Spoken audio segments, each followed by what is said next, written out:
In my last life, I was betrayed by a scumbag and kicked out of my home. It happened to be the first snow of the apocalypse. A car skidded on the ice and ended my life. This time, I woke up just before the end came, while watching my ex and his new girl acting all lovey-dovey. I started hoarding supplies like crazy. On the 30th day of the apocalypse, I was sitting around the fireplace with my loved ones, enjoying a hotpot feast. Meanwhile, on the security camera, Wei Nan and Zhang Qianqian were beating each other up over a moldy bun. Yes, I was reborn. Last time, I died in the deadly snowstorm. Wei Nan, my ex, cheated on me. Not just that, he moved his mistress into my house and kicked me out. I was sleeping on the street when the sky suddenly went dark. A strange snowstorm came out of nowhere. It was summer, but it started snowing. Totally weird. I was wearing a short-sleeved top and a skirt, freezing all over. Then I heard a car horn behind me. I froze.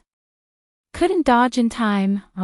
Before I died on the street, I swear I saw Wei Nan and Zhang Qianqian smiling smugly. When I opened my eyes again, I was in my warm house. Was this heaven? No. I touched my chest. My heart was still beating. I pulled out my phone. It said October 8th. I had 1 month left before I died. I was overjoyed at first, but quickly calmed down.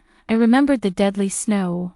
I remembered Wei Nan's betrayal. I opened social media. Sure enough, Wei Nan's account was still pinned to the top. We hadn't fallen out yet, so I could use that to strike back. There were 3 days left until I'd catch him in a hotel with Zhang Qianqian, but in reality, they'd already been messing around for a while. Last time, I came home early from work and caught them in the act, right in my own house. I turned off my phone, already clear on what was going on. Right now, they were probably plotting how to take my house and steal my money. I wanted to kill those two on the spot, but first things first, I needed to survive the snowstorm. I had just finished paying off my mortgage last month. I was thrilled and moved in with Wei Nan. The place wasn't big, but cozy. I decorated it myself, full of dreams for the future. Now, first thing, I sold the house fast. Wei Nan found he couldn't get in and called me several times. I ignored all of them. The real show had just begun. I didn't expose his cheating yet. Instead, I played along. I said I wanted to buy a bigger house and bring his parents to live with us. I even offered to put his name on the deed, then asked him to lend me all his money. He was suspicious, but still wired me a huge sum. He trusted me. After all, I'd always given him whatever he wanted. With the money in hand, I started preparing everything. I picked a safe mountain and bought a villa at the top, paid the down payment and quietly moved in. Then I rented Wei Nan a place too, secretly installed cameras. I told him I was busy with work and would be home late, even pretended to care about him. Sure enough, he bought it. He and Zhang Qianqian moved in together and did everything you can imagine, and I got it all on camera, crystal clear. I didn't tell the whole world the apocalypse was coming. People would think I was making stuff up and get me arrested. I only warned my close friends and family. If someone didn't believe me, well, not my problem. Time was short. Stockpiling supplies came first. No one knew how long the disaster would last. Looking at the empty villa, I started planning how to hoard goods. To get more ideas, I held a small meeting. Food and water are a must. Go for stuff with a long shelf life, my cousin said, pushing up his glasses. There might be power or water cuts. We need generators and purifiers. Also, daily necessities and medicine, my bestie Lin Yenner added. Build a hidden basement to store supplies. In case someone breaks in, we can hide there. My childhood friend Lu Shaw suggested, make it big, don't forget the meds. What if someone gets sick? My 10-year-old cousin Tang Xiaoxin chimed in. I gathered everyone's ideas, added a bunch of details, and got to work. We sealed all the windows in the villa except one for ventilation, installed reinforced glass. While doing that, I found a built-in basement. Lucky, so I hired workers to expand it. The whole day flew by, looking at the fancy tiles on the villa. I had them all replaced with old bricks. Now the house looked abandoned from the outside. No one would guess it held tons of supplies. During the renovation, Wei Nan called, asking if I'd come home. He was scared I'd catch him and Zhang Qianqian. He pretended to be gentle and asked if I liked the new house. I brushed him off. I'd been working all day. Just hearing his voice made me want to puke. So fake, so greasy, so disgusting. He was probably cuddling Zhang Qianshan while calling me. I didn't have time to care. There was still a mountain of things to prepare. The next day, my friends and I started stockpiling for real. To avoid suspicion, we said we were buying for a supermarket. Then we hit the wholesale market, buying truckloads of stuff, 500 pounds of compressed biscuits, 50 boxes of honey, lasts forever, 1,000 pounds of vacuum-packed rice and flour, lots of spices, a ton of solid alcohol, 100 pounds each of meat and freeze-dried veggies. Truck after truck rolled into the villa. In normal times, no one would buy all this long shelf-life stuff, but in the apocalypse, it's gold, solar generators, diesel ones, hand-cranked, wind-powered. I left those to my cousin. He's in grad school for engineering, knows the right people. Before he left, he scratched his head and handed me a bank card. As your big bro, I can't keep spending your money. We talked and put all our savings on this card, several million. Just use it, no need to hold back. I was touched. At least my family had my back. With that money, I could go all in. For a long-term water source, I had a well dug, might freeze later, but better than nothing. I paid the workers 10 times the usual rate. They didn't ask questions, just worked fast and got it done. Since being reborn, I kept thinking about one thing. In a freezing apocalypse, how do I avoid frostbite, or worse, freezing to death? The villa had a fireplace. As long as I had fuel, I'd have heat, but that wouldn't last forever.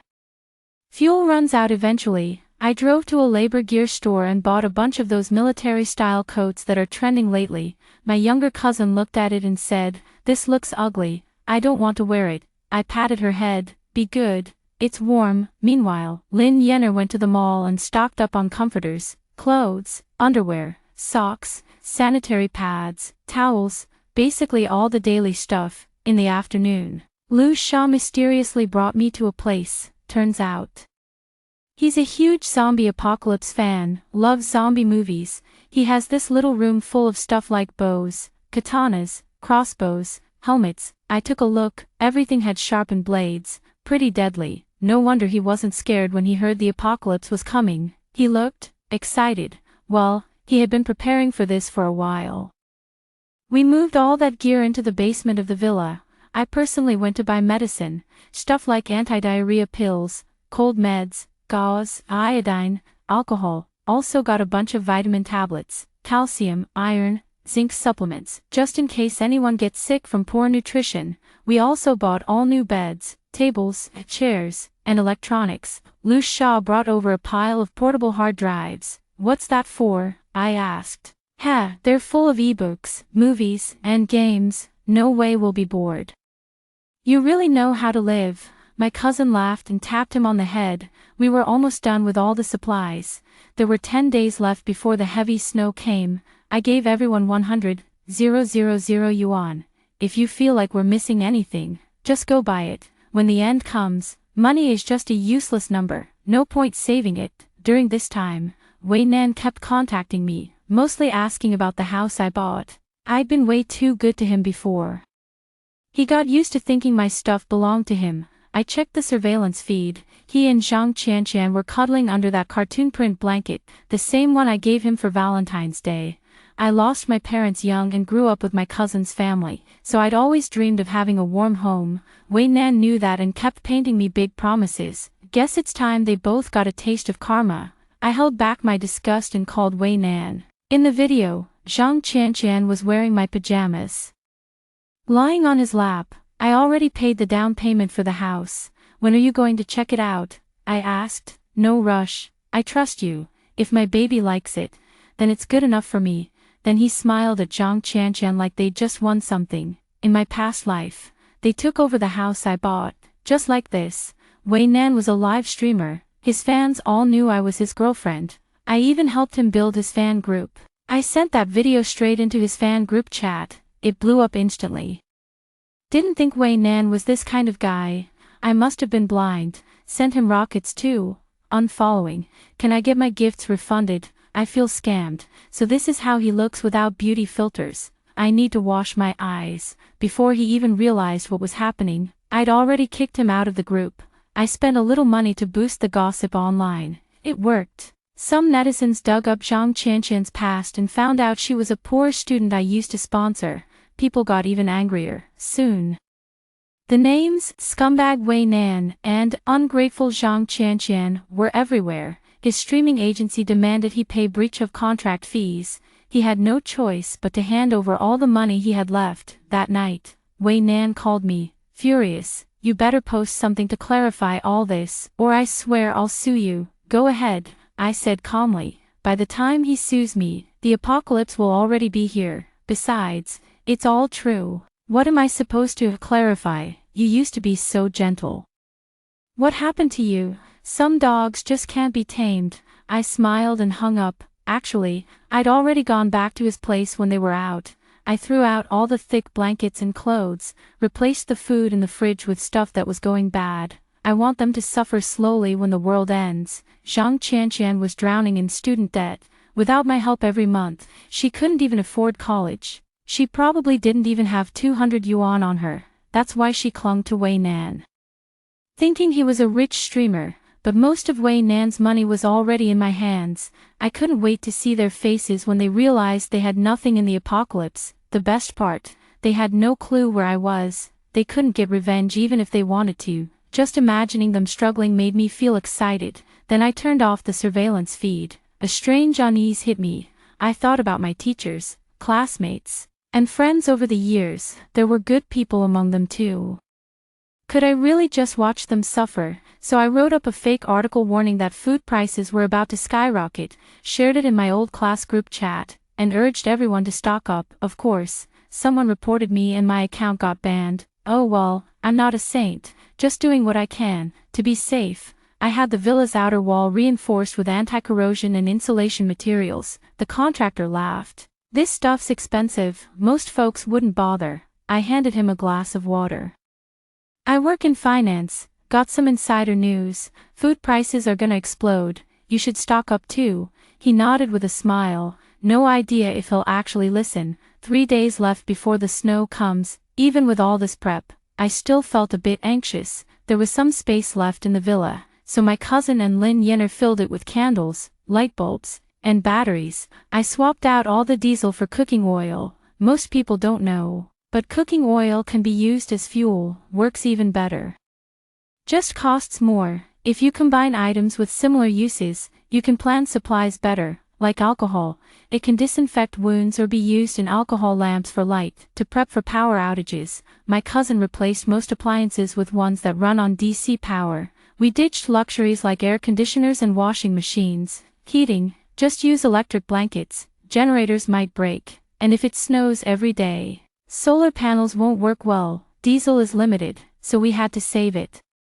No one knows how long the apocalypse will last. My cousin even rigged a hand-crank generator to a mini water wheel, turning it into a small hydro generator that runs on melted snow. That way, the batteries will always have some power. As for me, I bought tons of silica gel packs, sealed them, and put them in the grain storage to keep food fresh longer. For meat, I chose high-quality canned goods, Jinhua ham, Tibetan-style dried beef, and some frozen meat, all with long shelf lives, up to 10 years. Jinhua ham especially, it gets even tastier with time. While we were hoarding supplies, Wei Nan was falling apart. He noticed the damage to the house, but he had no money. Zhang Qianqian had even less, so they only fixed what was absolutely necessary, using the cheapest materials. His company wanted compensation. People pointed fingers at him wherever he went. He had no time to come after me. Hard times reveal true colors. Zhang Qianqian started to look down on him once the money dried up. The two of them, once all lovey-dovey, finally had a big fight over something small. While I was lying in a cozy villa, watching them fight and expose each other, I was also playing a murder mystery game with my friends, having the time of my life. If he hadn't betrayed me, hadn't set me up, maybe I would have helped him. But life doesn't work on maybes. When the first snow fell, no one realized how serious things were. A woman was on her rooftop collecting her bedding. She saw the thick snow falling and casually took out her phone to snap a picture. She didn't know it would be the last photo of her life. A group of boys were happily building snowmen, throwing snowballs. The snow first reached their knees, then their shoulders. Adults started calling them home early. A day passed. Some people started noticing something was wrong with the snow. They warned others, but their voices were too small to be heard. They say snow brings a good harvest, but when it never stops, that's not a good sign. The crops froze. Farmers were devastated. Some people froze to death that night. Sadly, they would never log online again to tell their story. A few sharp-eyed media outlets began reporting. That was a good sign. Society was still running. Thunder rolled in. The snow fell heavier and heavier, like the gods were angry. Snow mixed with hail crushed rooftops, knocked out pedestrians, froze rivers and roads. Accidents skyrocketed. The traffic department had no choice but to shut down the roads. Even walking became risky. The next day, animals started dying. Bugs and rats dropped in large numbers. The temperature suddenly dropped to -20 degrees Celsius. Fish floated belly up in frozen lakes. Stray dogs collapsed beside trash bins and turned into stiff corpses. Scientists finally realized this endless snow was a disaster unlike any other. They scrambled to come up with solutions, meeting after meeting, but it was too late. On the third day, rivers froze, hydropower stations stopped working, most regions lost power. Without heating, many people froze to death. But that was just the beginning. Those who froze or got frostbite were sent to hospitals, but the hospitals lost power too. Some doctors and nurses died on duty, others kept working, dragging their sick bodies along. One by one, hospitals shut down. At dusk, the world looked like hell. Death didn't take a break. Those left alive thought they'd be fine as long as they stayed indoors, but the snow kept falling. Low houses got buried, doors wouldn't open, families were wiped out. The snow buried the first floor, then the second. No one dared to go save others. It was suicide. Under the snow were pale, swollen bodies. Both human and animal. Some people fell into the snow and never got up. Some were lucky and lived a few more days before dying. Society completely collapsed. When the law breaks down, the darkest parts of human nature come out. By then, Wei Nan and Zhang Qianqian had eaten almost all their food. They curled up together like two cold, starving strays. Zhang Qianqian opened the fridge and saw moldy buns covered in green fuzz. That was my gift to them. She opened another layer. There was a big chunk of pork crawling with tiny white worms. Second gift, and under the pork, a sharp cleaver. That was the third gift. Starve, or accept my gifts. Zhang Qianqian grabbed the knife and hid it under the bed. Smart girl. How else could she have kept an affair behind my back? At that point, Lu Sha patted my shoulder. Let's go double-check everything. I'm still a little worried. We walked around the villa. It was our fortress. Super solid, built on high ground. So the snow wouldn't reach us. We had tons of food stored, plenty to eat and drink. We even had a treadmill for exercise. Meanwhile, Wei Nan and Zhang Qianqian were starving. They pulled out a rock-hard, moldy bun from the freezer. Even with food like that, they couldn't bring themselves to eat too much. They each took a bite, then put it back. Wei Nan looked miserable. He almost threw up, but he couldn't waste it. Later, they were so hungry they had to go look for food outside. But it was the end of the world. Everyone was in survival mode. Who would spare them anything? The snow had buried everything. Even wild grass was dead. They came back empty-handed, and nearly fell into the deep snow. What scared them even more was how much the world had changed. Some lucky folks had been near supermarkets or food warehouses when it all started. They were living okay, for now, but resources were limited. The good days wouldn't last. Some survivors teamed up. They wore heavy coats, carried weapons, and started looting. While others stockpiled food, they hoarded weapons.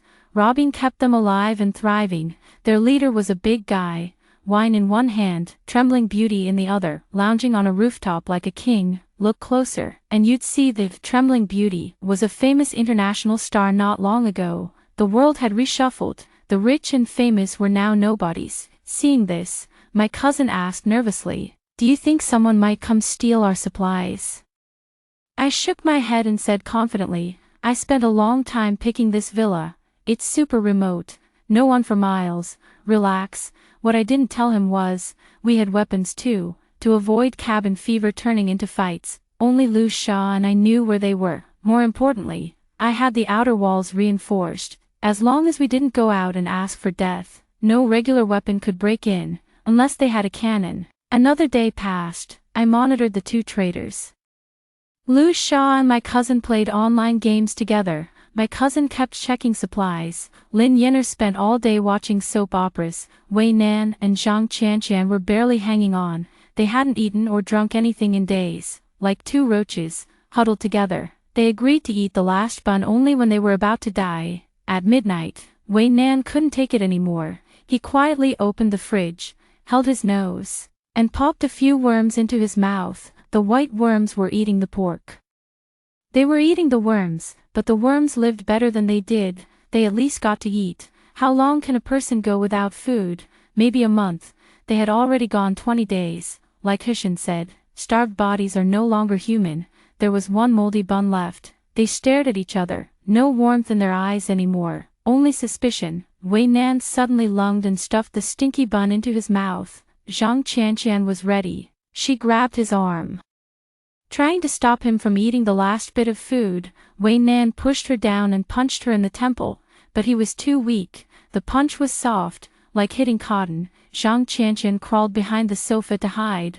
Wei Nan grinned and yanked her long hair. I remember he once casually said that Zhang Qianqian had beautiful hair, long, straight, and smelled really nice. But now, he was dragging her by that same long hair, stomping hard on her face. Zhang Qianqian screamed, and blood poured from her nose. Wei Nan was dizzy for a second, too hungry, low blood sugar. His vision went black. He fell. Zhang Qianqian seized the chance and quickly got up. She ran into the bedroom and pulled out the third gift I gave them from under the bed. Her adrenaline spiked. Her body suddenly felt strong again, but it also burned up the little energy she had left. With bloodshot eyes, hair a mess, and a sharp knife in hand, she looked like a demon straight out of hell. Wei Nan's vision had just cleared when he saw her charging at him with that knife. Panic gave him strength too. He reached out, trying to grab the knife, but Zhang Qianqian saw it coming. She used all her strength to slash at his neck. Luckily, he dodged just in time. He ran, she chased. There was nowhere for him to go.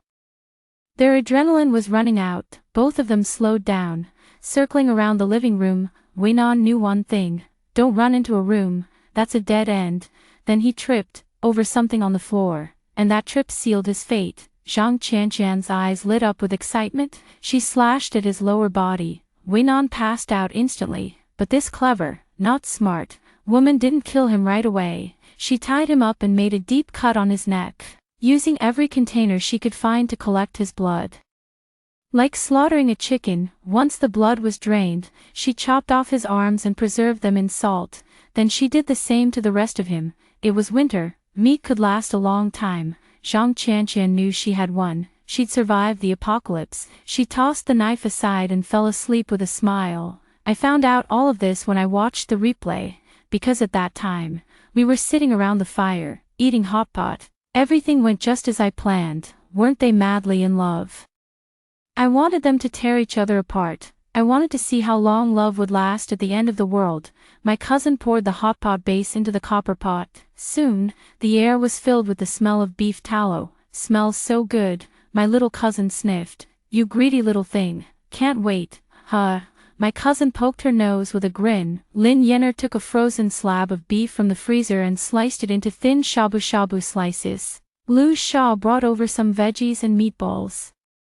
Washing them carefully, 15 minutes later, we were all enjoying a delicious hotpot meal. So spicy. Lin Yenner was panting and gulped down a glass of water. Spicy is good. I love spicy food. Lu Sha smiled, picking up a meatball. Yenner, slow down, my cousin said, handing her a towel to wipe her sweat.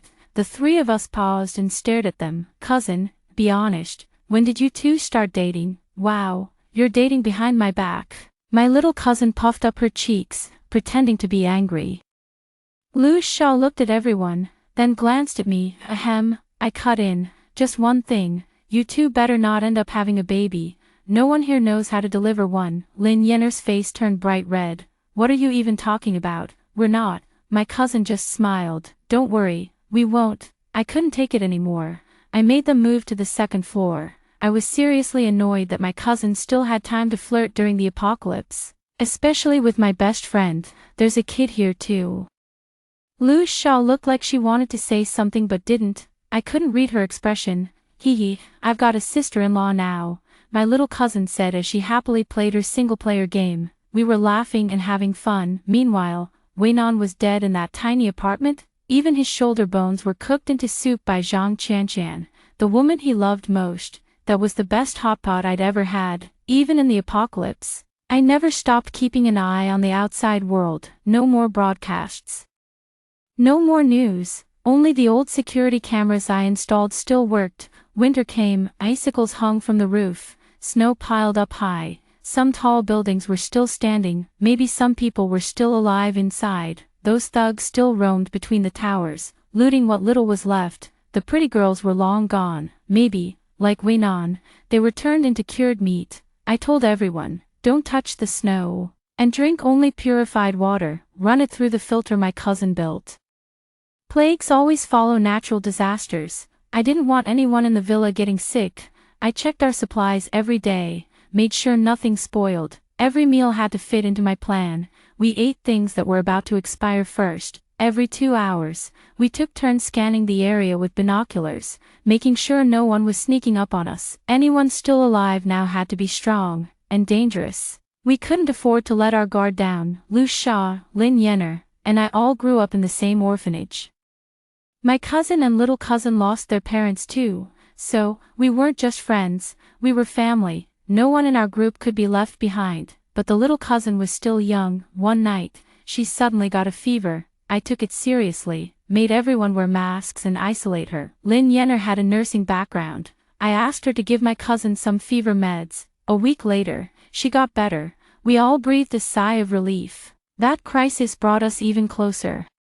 And it proved I was right to make everyone take turns on watch. Shuang shuang, what's that? My cousin asked, pointing at the ice outside. I grabbed the binoculars and looked. A group of people in heavy winter gear was heading toward our villa. Lu Sha, go to the basement and grab the treasures. Hurry. Lu Sha followed orders and brought out his gear. Hey, little cousin, you've been hiding all these awesome things. My cousin admired a crossbow. Now's not the time for that, they're coming. It was our first real threat. We looked at each other, nervous, but ready. Don't panic. Normal weapons can't break in here. I handed out weapons to everyone, except the little cousin. The group kept getting closer. When they reached the base of the hill, they suddenly stopped. After a short discussion, they sent 5 of their strongest men up the mountain. They looked tough, had to be, to survive this long. Too bad they messed with the wrong person. Try to steal from me, they weren't going home. They're at the gate, Lu Sha said, eyes narrowing. There was a flash of something dark in his gaze. The lights were on in the villa. The intruders knew someone was inside. Anyone who still had electricity to keep the lights on at this point must be pretty well fed. No doubt about it. Wang Dagong stood at the villa gate, shouting boldly to his buddies, hey, people inside, we've been starving for days. Can you spare us a little food? Just a little and we'll leave. Please, have some mercy.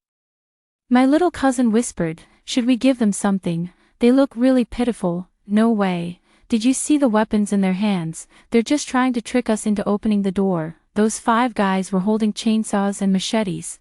My older cousin raised his voice. We have no food. And even if we did, we wouldn't give it to you. Leave now. We couldn't let them go. If they told other survivors we had supplies, or came back with more people, we'd be in serious trouble.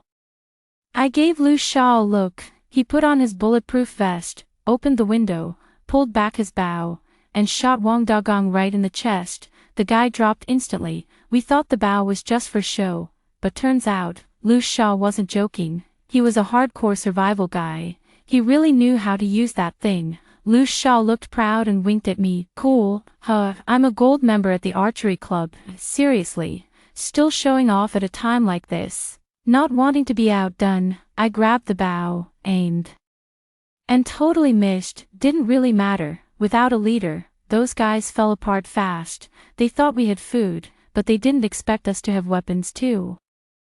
Well, I came back from the future, didn't I?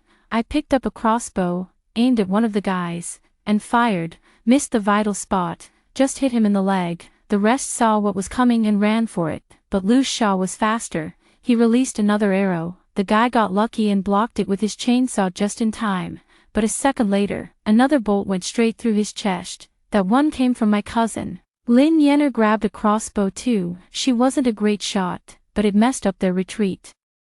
In the end, all of them died. Blood was everywhere. Then I noticed Lu Shao's fingers were bleeding from pulling the bowstring too hard. I helped him wrap the wound. He gave me a shy smile. That's just how he is, not a sweet talker, but always doing his part for the group. My little cousin had never seen anyone die before. She was so scared she couldn't sleep. My cousin held her all night to calm her down. I kept a close eye on everyone's emotional state. If anything seemed off, I'd talk it through. The last thing I wanted was a fight within the group, or worse, someone suddenly going all saint-like and insisting we give out our supplies. Thankfully, everyone got along. No drama, no meltdowns. As the days went by, the temperature kept dropping. We were hit by a rare southern cold wave. My phone showed -30°C. We lit the fireplace and huddled together under the down quilts, 5 people shivering like crazy. My cousin and Lin Yenner shared one blanket. I huddled with my bestie and little cousin. 3 is better than 1. Only Lu Shao was left alone, shaking like a leaf. I checked the security cameras and saw that Zhang Qianqian had frozen to death. She was still clutching a piece of bacon. That twisted couple finally got what they deserved, died together. Before we knew it, we had been living in the villa for a whole year. Boring, yes, but at least we were alive. And with some dignity. The snow's finally getting lighter, Lu Shao said. Staring out the window, clearly excited, my cousin was shaving with a kitchen knife. Maybe it'll stop in a few days. Even if it doesn't, no big deal. We can stay here for years. Even if the snow stops, it'll take forever to melt. Honestly, compared to the usual zombie apocalypse heroines, I was already lucky. I didn't need to fight outside. Even if the snow kept falling for years, I had enough supplies to wait it out. 2 years later, the snow finally stopped. Seeing the sun again made me emotional. My cousin was about to open the door when I stopped him. Wait, let's observe for a bit. Just because the snow stopped didn't mean it was safe. Better to stay in than risk it. I handed everyone a set of thermal suits. We can explore the mountain a bit, but don't go far. Call for help right away if anything happens. Lin Yenner and my cousin walked off hand in hand. We held a small wedding for them last year, right here in the villa. I was wearing a short-sleeved top and skirt, shivering from head to toe. When a sudden car horn blared behind me, I froze. No time to react. Lu Shao looked at me. Shuang shuang, you know Stop. I covered his mouth. I know, you don't have to say it. All right, I get it, he said, a little disappointed. There aren't many men left in the world. If you ever change your mind, just let me know. I looked out into the distance. The sunlight hitting the ice formed a rainbow. Life is like a blade of grass growing from stone, fragile, but stubborn. Even in the apocalypse, humanity won't go extinct. After the snow, we can rebuild.